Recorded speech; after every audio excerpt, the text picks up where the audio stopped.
guys, it's Trish here from the new Techniques by Trish. Today I'm going to show you guys how to make the spinner card that I did for the back to school blog hop. And I'm going to show you two versions of how to make this card. In case you don't have a certain punch, I'll show you a second method of doing it. So hopefully I can fit it all in the 15 minutes. So let's get started.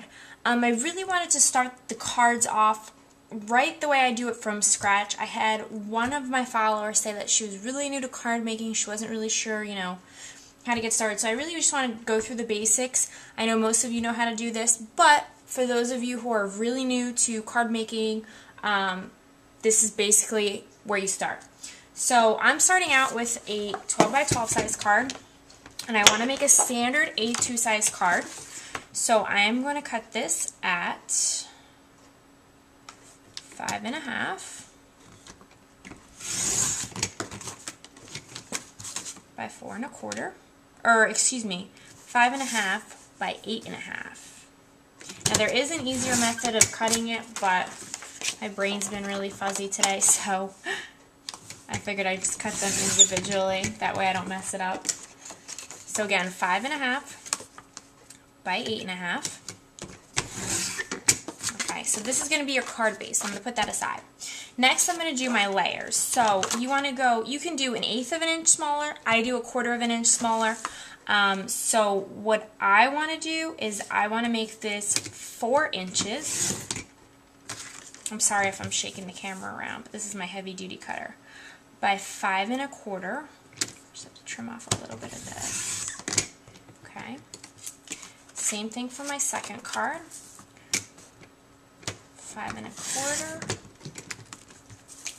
by 4 inches. Use a side straighter. Yeah, 4 inches. And then my last layer is going to be 1/4 inch smaller than that. So we're looking at 3 3/4. Okay, by 5 inches. Now, you can adjust the sizes. Like if I wanted to put a border punch on one of these layers, which I might just do, you might need to trim down a little bit on your top layer, and that's totally okay. But this is pretty much where you want to start out with. Okay. So now that my layers are all done, I like to do that and get my cutter out of the way. Okay.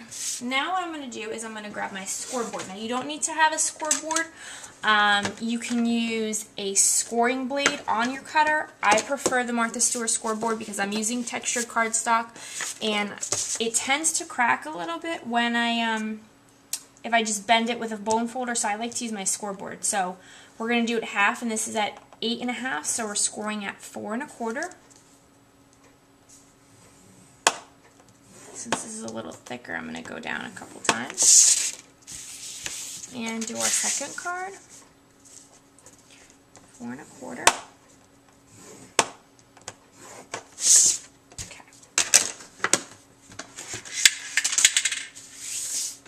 Gotta grab my bone folder. Yep. Hold this down.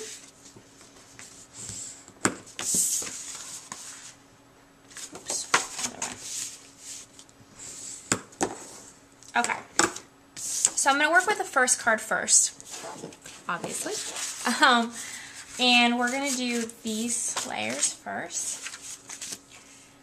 Okay, so you're going to need at least the base of the card and a second layer. I like to do 2 additional layers because one layer is going to have to be raised up so that your spinner card can work.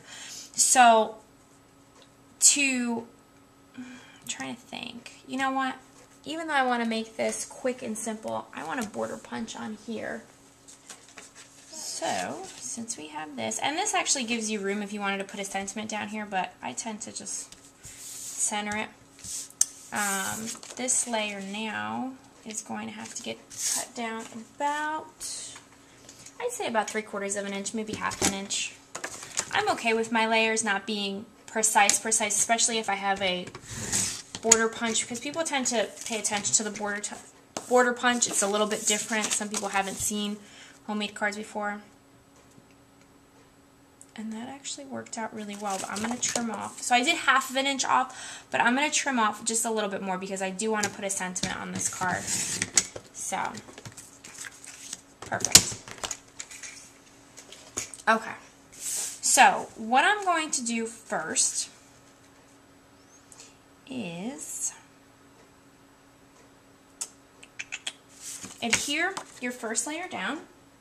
And if I can find my ATG gun, we'd be rolling. It's right where it should be. I don't know if some of you have read on my blog, I am reorganizing my craft space. After I just put everything where it needs to go, I decided, oh yeah, let's totally shift everything around. So, and my husband just asked me to go to IKEA yesterday and get him the same desk setup that I have. So, you know, trying to get him organized, and it's been crazy. That's why I didn't get the spinner card up yesterday, so I do apologize. Okay, so this is the base of our card. The next layer is where your spinner is actually going to be rotating on, like here, this top layer. So what I do, and somebody asked me if I had a tip or trick. This is a word window punch from Stampin' Up. It is, if you plan on making cards like this, if you plan on leaving messages, you know, underneath something with, you know, it below it, and you can basically a word window, it becomes a window. This punch is great if you're going to make little goodie bags. These are great to make the handles on it. So if you're willing to invest in it, I believe it's like $16, $18. I've been eyeing it up since January. I haven't ordered anything from Stampin' Up since recently. It was the first time I ordered it, and I had to get it. I just absolutely had to get it. So this is the first technique that I'm going to show you with this type of punch. So I just want to see exactly where I want my spinner to go. My spinner is actually going to be this little elephant. Okay? So I want him to be, and make sure if you're putting it down below, make sure that your spinner part is not hanging off. So you want it to be towards the center of the card. So I'm going to do it right about where these bottom holes are. And you don't want to go all the way to the end. Okay? So I'm going to leave about 1/4 inch sticking out from the side of the punch, because there will still be some from where the punch is to the edge of the punch. And you just want to follow this straight across. Try to do it straight across. That way you don't have any bumps in your spinner. One more. Okay. Now, this layer must go on Pop Dots. It absolutely has to go on Pop Dots. Before I put it on Pop Dots, I'm going to add ribbon. Okay. Now what you need is 2 pennies to make this card, or 2 dimes, whichever you have, whichever you'd like. My husband joked the other day when I went to go grab more pennies to make another card. He said, you know, we're going to go broke because you keep using all of our pennies, jokingly. So, 2 pennies or 2 dimes. Now, you need Pop Dots for this project. Now, I tried this project with square Pop Dots. They don't work with pennies because your spinner will not spin. So make sure you're using circle. Generally, I use the big ones, but because I'm all out, I'm using a smaller one. So you're going to put a Pop Dot on top of a penny, and you're going to sandwich it with the other penny. Okay? So you got a little penny sandwich with a Pop Dot in the center. Okay?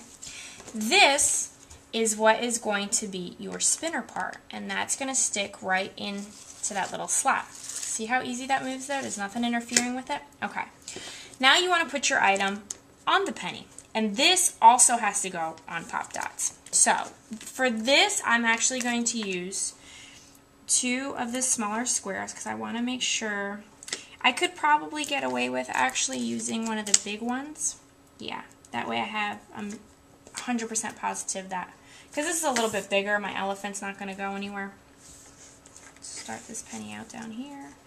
Not that it matters too much. Put my elephant on it. Let's see. Look how cute that is! Oh my god, I'm so excited. Okay, so anyways, let's continue. This layer must go on Pop Dots. So that way, because if you were to ATG this down, or mono adhesive this down, your penny would have no room to spin. So this layer has to go on Pop Dots. Make sure that this doesn't interfere with your penny. So this corner, I'm going to get really close to the edge. Peel off your Pop Dots.